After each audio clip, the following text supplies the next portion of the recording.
que assola a alma humana em plena luz do dia e vem sem motivo. Aquela tristeza que bate na pessoa sem motivo algum e se instala ali em plena luz do dia. Por isso era chamada de demônio do meio-dia. Hoje nós usamos expressões como falta de interesse pela vida, desesperança, paralisia da vontade e tédio indiferente.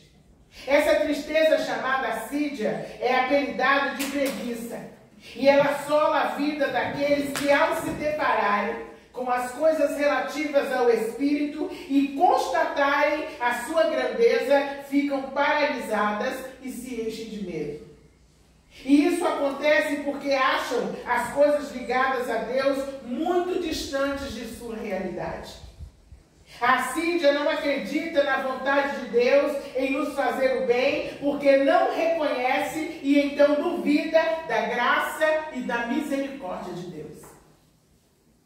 Vamos ler em Deuteronômio capítulo 1, versos 26 e seguintes, essas palavras que são ditas a respeito do povo de Deus. E diz assim: porém vós não quisestes subir, mas fostes rebeldes à ordem do Senhor. Murmurastes nas vossas tendas e dissestes: tem o Senhor contra nós ódio. Por isso nos tirou da terra do Egito para nos entregar nas mãos dos amorreus e destruir-nos. Para onde subiremos nós? Nossos irmãos fizeram com que se derretesse o nosso coração, dizendo: maior e mais alto do que nós é este povo. As cidades são grandes e são fortificadas até os céus. Também vimos ali os filhos dos Anaquins, que são os gigantes. Então eu vos disse: não vos espanteis, nem os temais. O Senhor, o vosso Deus, é quem vai adiante de vós, e ele pelejará por vós. Então eles disseram: tem o Senhor contra nós ódio? Por isso nos tirou da terra do Egito para nos entregar nas mãos dos amorreus? É assim que muitos cristãos, eles olham para Deus. É difícil para eles acreditarem que o Senhor lhes deseja coisas boas. Há pessoas que frequentam igrejas, mas estão sempre esperando o pior em suas vidas. As pessoas estão sempre esperando que aconteça o pior em suas vidas. Então elas vivem em suspense e elas não desfrutam e nem aproveitam de tudo de bom que Deus lhes oferece. Porque elas estão sempre com o pé atrás, sempre desconfiadas de Deus. Então estão sempre tentando escapar de Deus, como se elas fossem um pequeno inseto tentando não ser destruído por alguém grande e mais poderoso do que elas. Isso acontece porque essas pessoas não têm um relacionamento com Deus. Porque o medo nasce, cresce e cria raízes no vazio do desconhecimento e da falta de intimidade com Deus. O apóstolo Paulo, escrevendo aos crentes de Éfeso, ele revela seu desejo intenso de que os irmãos daquela cidade tivessem prazer em investigar e conhecer o amor de Deus revelado em Cristo para com eles. O resultado dessa aventura de investigação sobre o amor de Deus é sermos tomados da sua plenitude, isto é nós enxergarmos o sentido da nossa vida, assim como Deus a vê.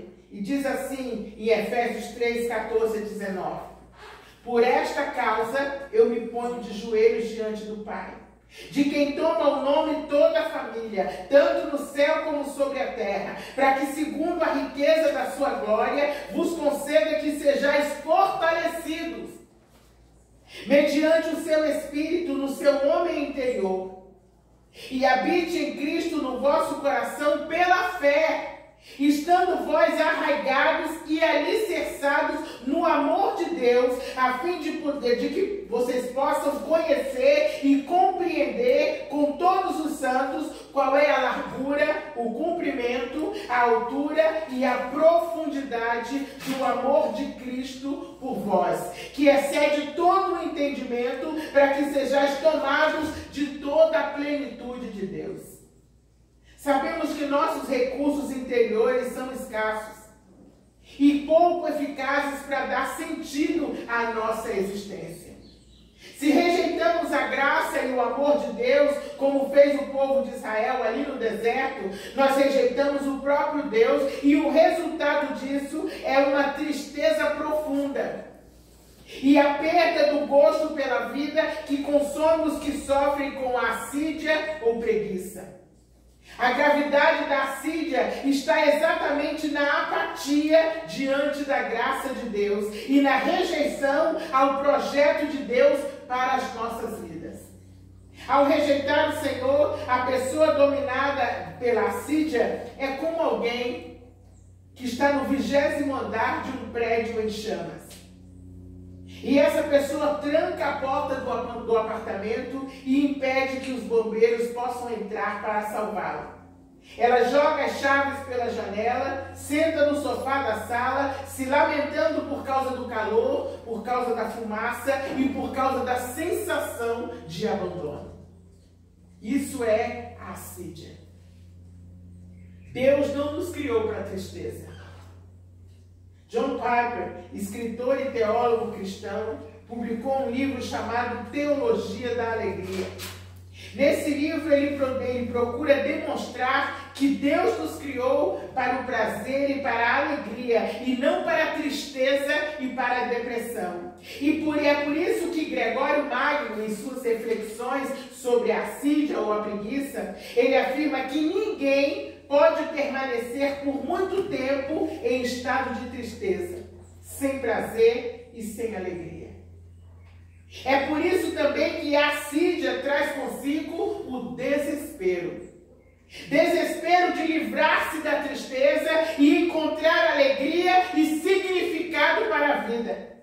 No livro de Eclesiastes, capítulo 2, verso 26, está escrito que aquele de quem Deus se agrada, ele dá conhecimento, sabedoria e alegria.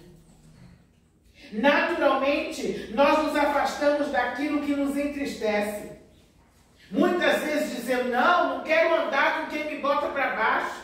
Não quero saber disso. Eu quero andar com gente para cima. Então você tem que procurar andar com pessoas cheias do Espírito Santo.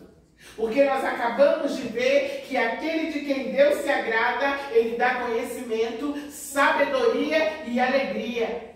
A pessoa cheia do Espírito Santo tem sempre uma palavra para você. Ela tem sempre algo a te dizer.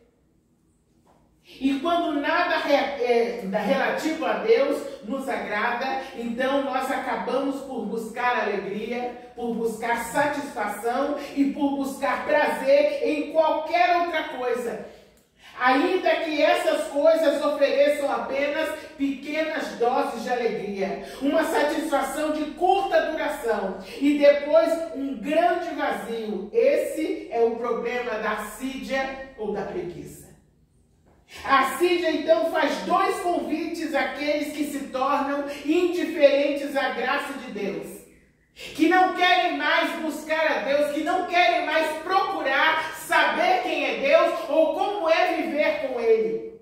O primeiro convite é um convite ao torpor, que é um sentimento caracterizado pela diminuição da sensibilidade. Essa pessoa então começa a tornar-se indiferente ou insensível às coisas espirituais.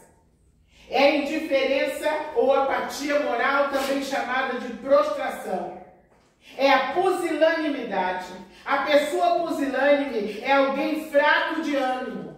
É alguém sem energia, sem firmeza. É também chamado de covarde e indeciso. O segundo convite que a assídia faz é um convite ao ativismo e à inquietação. Torpor e pusilanimidade são o lado mais conhecido da preguiça.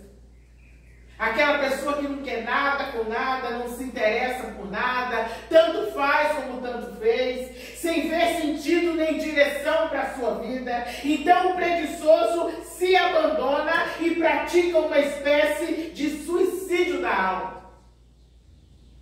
O escritor de Provérbios faz uma verdadeira ressonância magnética do torpor que toma conta do ser humano dominado pela assídia ou pela preguiça. Ele diz: o preguiçoso não lavra por causa do inverno. Pelo que na cega ele procura e nada encontra. O preguiçoso morre desejando porque as suas mãos se recusam a trabalhar. Diz o preguiçoso: um leão está a caminho. Um leão está nas ruas. Como a porta se revolve nos seus gonzos, assim o preguiçoso no seu leito. O preguiçoso mete a mão no prato e não quer ter o trabalho de o levar à boca. Mas o sábio, mais sábio é o preguiçoso a seus próprios olhos do que 7 homens que sabem responder bem. Vai ter com a formiga, ó preguiçoso. Considera os teus caminhos e ser sábio. Não tendo ela chefe, nem oficial e nem comandante, no estio ela prepara o seu pão. Na cega ela junta o seu mantimento. Ó preguiçoso, até quando ficarás deitado? Quando te levantarás do teu sono? Um pouco para dormir, um pouco para tosquenejar, um pouco para encruzar os braços em repouso. Assim sobrevirá a tua pobreza como um ladrão e a tua necessidade como um homem armado. Em nossos dias, o torpor provocado pela assídia é cantado em verso e prosa. É louvado pelos círculos culturais como uma expressão de vida legítima e satisfatória. Zeca Pagodinho canta um refrão muito conhecido da composição de Serginho Meriti, que tem se tornado um hino de uma geração. Ele diz: deixa a vida me levar, vida leva eu. O restante da letra, que ninguém sabe exatamente o que quer dizer, o que canta, pode ser até interessante. Mas o refrão, cantado em mesas de bar, em treinamentos de recursos humanos, é um convite ao torpor e ao abandono de si mesmo. Expressões do tipo "tô nem aí", que vira música e que todo mundo canta, "pra mim tanto faz", e "eu com isso", revelam a indiferença de gerações que não se importam com nada, que vivem numa preguiça monótona e desinteressada, vivem uma vida desapaixonada que não tem valores pelos quais lutar. Søren Kierkegaard foi um dos principais filósofos e pensadores cristãos do século XX. Refletindo sobre a cultura do final do seu século, ele afirma o seguinte: que outros se queixem da perversidade de nossa era. Minha queixa é apenas essa: ela é desgraçada, pois lhe falta paixão. Amado e amada do Senhor, se a sua vida tem sido marcada pela apatia, reconheça hoje que o Senhor te chama a reconhecer, a identificar e a abandonar a preguiça ou assídia que faz com que você muitas vezes empurre a sua vida com a barriga. E arriscar-se na aventura de viver intensamente sua caminhada cristã. Precisamos restaurar a nossa confiança no amor e na bondade de Deus. Ouça o que diz a palavra de Deus no livro de Efésios, capítulo 2, versos 3 e seguintes. Diz assim: de fato, todos nós éramos como eles, e vivíamos de acordo com a nossa natureza humana, fazendo o que o nosso corpo e a nossa mente queriam. Assim, porque somos seres humanos como os outros, nós também estávamos destinados a sofrer o castigo de Deus. Mas a misericórdia de Deus é muito grande, e o seu amor por nós é tanto, que quando estávamos espiritualmente mortos, por causa da nossa desobediência, Ele nos trouxe para a vida que temos em união com Cristo. Pela graça de Deus, vocês são salvos. Ativismo e inquietação são o outro lado, ou o lado menos conhecido da assídia ou da preguiça. Pode parecer estranho, mas uma das formas pelas quais a preguiça se expressa é através do ativismo. É quando se tenta desesperadamente preencher o vazio da alma e a ausência da graça e da misericórdia de Deus por todo e qualquer tipo de prazer. É como se outro homem, também dominado pela assídia e descrente sobre a bondade de Deus, ainda no 20º andar do mesmo prédio em chamas, ele decidisse gastar os poucos minutos de vida que lhe restam em uma busca desesperada por satisfação, em vez de buscar salvação para a sua vida. Isso acontece quando a tristeza da alma busca alegria na droga, no álcool, no tranquilizante, na posse de bens, no trabalho em excesso, no jogo, no consumismo, no sexo desregrado, na adrenalina do perigo ou em qualquer outro tobogã de compulsão.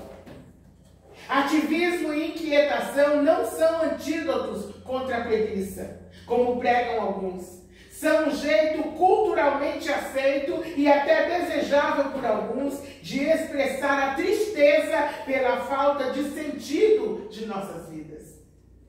Você pode pensar que é um absurdo o que eu estou dizendo. Todo mundo corre, se esforça, se priva, às vezes até da família por um tempo e faz sacrifícios enormes para alcançar realização profissional e pessoal. Será que não vale a pena? Mas será que o sucesso, o conforto e o bem-estar que teremos no futuro não justificam trabalhar desesperadamente hoje? Será que o reconhecimento, o status, não são um bom motivo para a ansiedade que consome as almas em nossa sociedade? Há um personagem da Bíblia que experimentou tudo o que era possível em termos de prazer. Ele realizou tudo o que alguém poderia desejar. Ele possuiu tudo o que desejou o seu coração. Ele disse que tudo o que a alma dele desejava, ele o fez. Vamos ver o que ele diz sobre isso em Eclesiastes capítulo 2, versículo 4 e seguintes. Ele diz assim: empreendi grandes obras, edifiquei para mim casas, plantei para mim vinhas, fiz jardins, fiz pomares para mim, e neles eu plantei árvores frutíferas de toda espécie. Fiz para mim açudes, para regar com eles o bosque em que reverdeciam as árvores. Eu comprei servos, comprei servas, tive servos nascidos em casa. Eu possuí bois e ovelhas, mais do que possuíram todos os que vieram antes de mim em Jerusalém. Eu amontoei também para mim prata e ouro, amontoei tesouros de reis e de províncias, provi-me de cantores, de cantoras e das delícias dos filhos dos homens. Mulheres e mulheres eu tive. Engrandeci-me e sobrepujei a todos os que viveram antes de mim em Jerusalém. Perseverou também comigo a minha sabedoria. Tudo quanto desejaram os meus olhos, eu não neguei. Nem privei o meu coração de alegria alguma, pois eu me alegrava com todas as minhas fadigas, e isso era a recompensa que eu tinha de todas elas. Considerei todas as obras que fizeram as minhas mãos. Considerei também todo o trabalho que eu tive, todas as minhas fadigas, tudo que eu havia feito. E eis que percebi que tudo era vaidade e aflição de espírito. Isso foi dito por Salomão, o homem a quem Deus deu sabedoria sem medida. Considerado o homem mais sábio que já existiu depois de Jesus Cristo. Mas o que fazer com os valores de um mundo caótico, que não teme a Deus e nos apresenta outros prazeres em substituição à graça e à misericórdia de Deus? Como lidar com a tentação de abandonar a graça de Deus, virar as costas para as coisas espirituais que parecem tão cansativas e tão distantes da minha realidade e do meu dia a dia? Como reagir quando nós somos chamados a desmanchar as nossas próprias vidas em busca de alegria, como quem risca com um giz no asfalto uma rua até que esse giz se acabe? Em 1 Timóteo, capítulo 6, verso 6, está escrito: contudo, a verdadeira religião traz satisfação e é uma grande riqueza, porque nada trouxemos para este mundo, e é evidente que nada levaremos dele. Mas tu, que és um homem de Deus, foge dessas coisas, segue a justiça, segue o caminho de Deus, segue uma vida de fé, segue o amor cristão, aprende a ser perseverante. Empenha-te no combate da fé, vive plenamente a posse da vida eterna, porque é para isso que Deus te convoca. Ao fazer isso, eles estarão a armazenar o seu tesouro como uma boa garantia para o futuro, a fim de poderem alcançar a vida real. Timóteo está dizendo que essa vida que nós vemos não é a vida real. Essa vida não é real. Há uma outra realidade espiritual que a maioria das pessoas não percebe e não conhece, e que, por parecer tão distante do dia a dia, tão distante do cotidiano das pessoas, elas também não têm interesse em conhecer. É por isso que nós nos afastamos da vida espiritual. É por isso que nós nos afastamos de Deus. É por isso que nós não nos interessamos e não buscamos insistentemente a Deus. A palavra de Deus nos chama hoje a tomar uma decisão. Ela nos desafia a acolher ao Senhor e a rejeitar a assídia e a preguiça. O Senhor nos chama a rejeitar o torpor. O Senhor nos chama a nos levantarmos do nosso sono, a fim de nos colocarmos de pé sobre os nossos pés, com coragem e confiar na bondade dEle. O Senhor nos diz, como está escrito aí nesse cartaz: eu é que sei que pensamentos eu tenho a vosso respeito, diz o Senhor. São pensamentos de paz e não de mal, para vos dar o fim que desejais. E então me invocareis e passareis a orar a mim, e eu ouvirei. Buscar-me-eis e me achareis, quando me buscardes de todo o vosso coração. Serei achado de vós, diz o Senhor, e farei mudar a vossa sorte. Todo mundo quer ter a sorte mudada. Mas nós temos preguiça de buscar a Deus, porque Ele parece distante do nosso dia a dia. As coisas de Deus parecem inalcançáveis. As coisas de Deus parecem que não batem com a realidade na qual vivemos. Mas Ele é real. E quando nós buscamos a Deus, Ele muda a nossa sorte. E o Senhor nos chama a rejeitar o ativismo também. O Senhor nos chama a dobrar os nossos joelhos e descansar na soberania dEle sobre nossas vidas. O Senhor nos diz hoje: portanto, não vos inquieteis dizendo: que comeremos? Que beberemos? Com que nos vestiremos? Porque os gentios é que procuram todas essas coisas. Pois o vosso Pai Celeste sabe que necessitais de todas elas. Portanto, não vos inquieteis com o dia de amanhã, pois o amanhã trará os seus próprios cuidados. Basta ao dia o seu próprio mal. A palavra de Deus diz em Mateus capítulo 24, verso 12, que nos últimos dias quase todos seriam tomados pela preguiça ou pela assídia, ao afirmar que o amor de quase todos esfriaria. Essa é a preocupação e essa é a gravidade da preguiça. A preguiça, na verdade, é uma falta de interesse pelas coisas espirituais. É empurrar a vida com a barriga. É deixar que as coisas tomem o rumo que é tirar das suas mãos as rédeas da sua própria vida. É deixar de se levantar para lutar. É fazer como diz a música que é moda, deixa a vida me levar. Então, quando a vida nos leva a caminhos que não nos agradam, aí então nós gritamos, ó Senhor, por que o Senhor permitiu? E por se multiplicar a iniquidade de muitos, diz a palavra de Deus, o amor de quase todos esfriará. Não perca o seu interesse por Deus, meu irmão e minha irmã.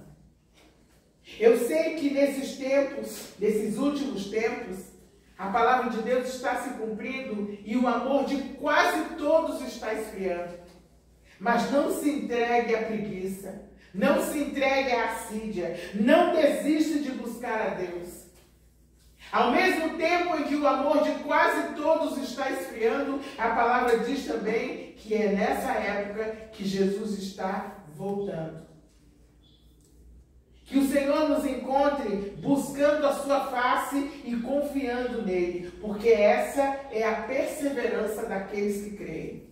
Mesmo quando a maioria das pessoas vai dizer que buscar a Deus é uma perda de tempo. Mesmo quando a maioria das pessoas está dizendo, esse negócio de que Jesus está voltando, tem mais de 2000 anos que eles estão dizendo e nada acontece.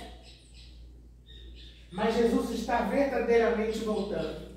E a igreja está vivendo os seus últimos dias na terra. Que nós possamos perseverar.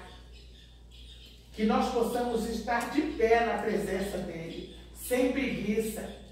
Que nós possamos nos colocar em cima dos nossos pés nesses últimos dias e buscar a face dele. Confie nele, permaneça nele, porque Jesus está às portas. Ele está voltando em nós. E ele está dizendo isso aos profetas do mundo inteiro. Quer você creia ou não, Jesus está voltando.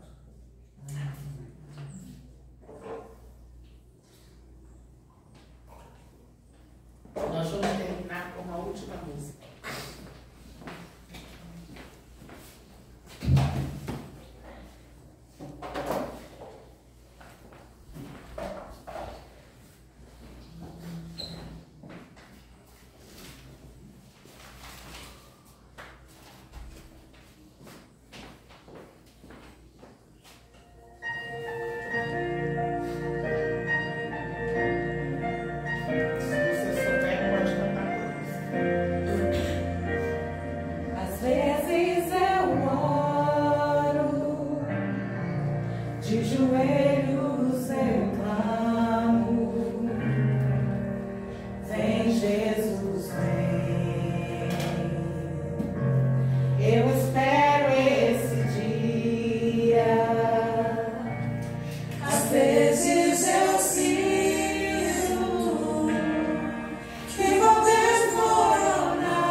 no poder do seu nome.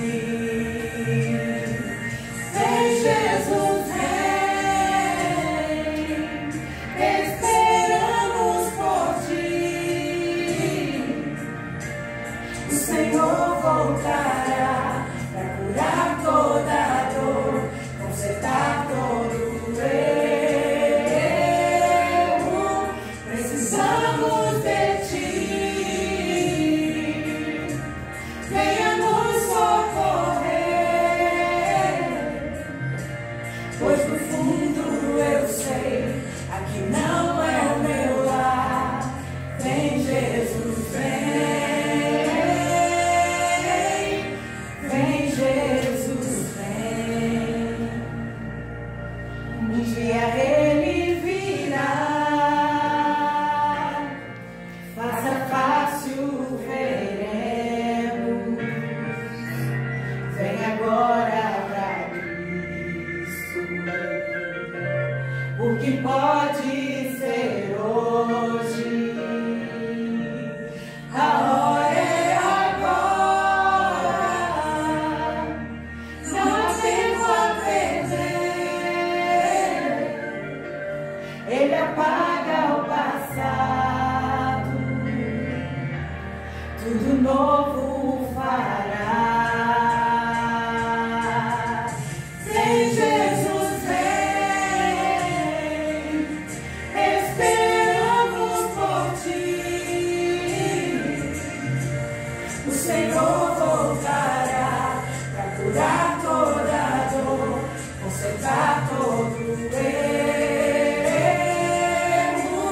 Precisamos de ti. Venha nos socorrer, pois no fundo eu sei, aqui não é o meu lar. Vem Jesus, vem Jesus, vem Jesus, vem.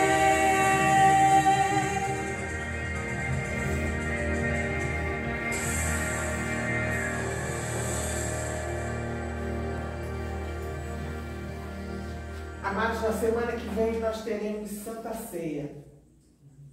E no outro sábado, é dia 12, né? Nós teremos um dia com Deus. Nós estamos orando a respeito disso já há 40 dias. Que nós três oramos, buscamos a Deus. Ontem nós tivemos um dia muito agradável na presença de Deus. Tivemos 2 pastores que vieram aqui para ministrar para nós, para orar conosco, para louvar a Deus conosco. E eu os convidei para o dia 12, para o pastor Hugo, que foi meu pastor, para trazer uma palavra para nós. Nós ontem ficamos muito felizes, porque nós passamos o dia todo cantando, ouvindo a palavra de Deus, orando uns pelos outros, e foi um dia muito agradável. Irmãos, a minha vida inteira foi assim, reunida com os irmãos, buscando a Deus, buscando a presença de Deus, de pé na presença de Deus. Nós todos precisamos. Se você puder dar prioridade a isso, no dia 12, nós vamos começar aqui por volta de 8h30 ou 9 horas, e nós pretendemos ir até umas 3 horas da tarde. Vamos almoçar juntos. E depois, nesse dia, nós vamos ter um momento especial em que nós vamos invocar a presença de Deus. Nós vamos pedir a Ele, que é assim que se começa, que o Senhor perdoe os nossos pais, nos perdoe por tudo o que nós pudermos ter feito que tenha agradado a Ele. Vamos pedir a Ele que Ele coloque uma folha em branco diante de nós. Que Ele comece uma história diferente conosco. Não uma história de tropeços com a gente, com a vida espiritual, como as ondas do mar, mas uma vida espiritual estável. Porque a Bíblia diz que Jesus é o mesmo ontem, hoje e será o mesmo eternamente. É tempo, irmãos, de buscar a Deus, enquanto se pode achar. Porque se nós não despertarmos, Um dia vamos acordar e não teremos mais tempo de buscar a Deus. A assídia vai ter tomado conta de nós, a preguiça. As nossas ocupações do dia a dia é tempo de buscarmos a Deus. A vida não é só isso aqui. Essa carne, ela vai desaparecer. Ou porque Jesus vai voltar nas nuvens, ou porque você um dia vai sair daqui, vai morrer e vai ter um encontro com Ele. Todos nós um dia, ou com a volta de Jesus, agora ou não, nós vamos estar diante de Deus. O Senhor pode me levar hoje, pode levar você amanhã. E a eternidade estará diante de nós. É tempo de despertarmos em nós. Então, nós temos a Santa Ceia no próximo domingo e no dia 12, sábado, nós teremos um dia com Deus. Depois eu vou colocar no grupo e vou avisar para as pessoas como é que nós vamos fazer esse dia com Deus. Nós vamos ter esse momento especial em que nós vamos orar por nós, orar por nossas famílias, orar, pedir a Deus que Ele realmente faça um concerto conosco. Que o Senhor verdadeiramente nos guie, nos oriente. Depois nós vamos orar, depois nós vamos louvar a Deus. Nós vamos ouvir uma palavra específica para que a gente desperte. É tempo de despertarmos. Depois vamos tornar a orar por isso. Depois nós teremos outras atividades como dinâmicas que vão demonstrar aquilo que o Senhor quer fazer em nossas vidas. E que os irmãos possam então também estar orando por esse dia 12. Nós vamos separar esse dia para pedir a Deus que mude a nossa sorte. Nós pedimos para fazer esse painel para que nós, nesses 40 dias, nós estamos orando e sempre lembrando dessa palavra. Que o Senhor mude a nossa sorte e que a gente possa verdadeiramente conhecer quais são os pensamentos de Deus a nosso respeito. O que é que Deus tem para as nossas vidas. Que a gente possa meditar e orar a respeito disso. Jesus querido, muito obrigada, Senhor.